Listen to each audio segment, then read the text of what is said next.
Bonjour à tous.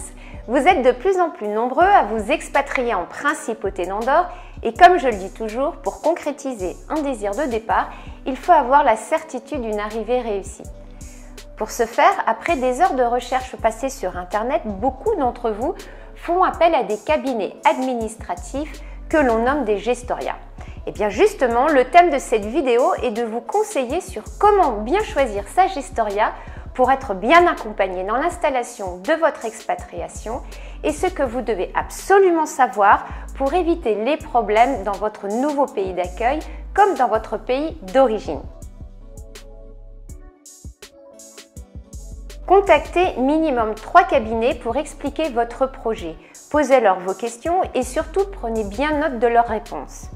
Les discours et les renseignements doivent être similaires, surtout sur les conditions d'obtention d'un titre de séjour.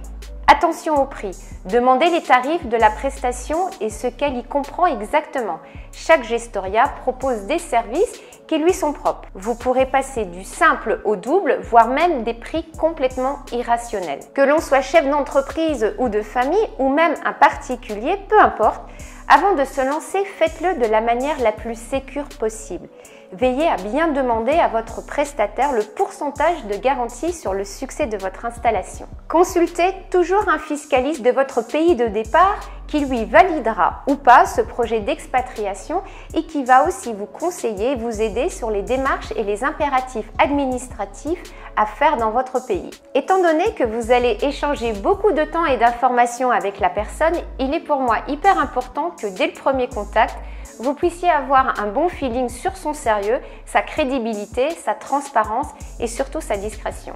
Si vous avez des doutes, n'oubliez pas que vous pouvez vous rapprocher aux moyens institutionnels restant une valeur sûre comme les ambassades, Union des Français à l'étranger ou encore la Chambre de commerce.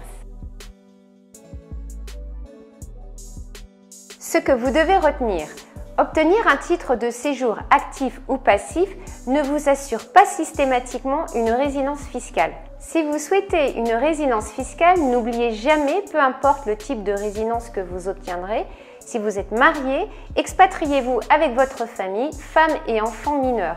Il est important d'être plus de 183 jours dans la principauté et moins de 183 jours dans votre pays de départ. De préférence, ne plus avoir de résidence principale dans votre pays d'origine, tout comme vos centres d'intérêt économique.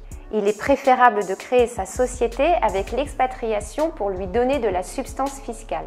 Selon la loi d'immigration, vous ne pouvez pas louer votre domicile andorran si celui-ci est votre résidence principale, même si vous êtes résident passif et que ce titre de séjour exige une présence de seulement 90 jours minimum à l'année. Je vous remercie d'avoir regardé cette vidéo, abonnez-vous à ma chaîne et je vous retrouve très bientôt.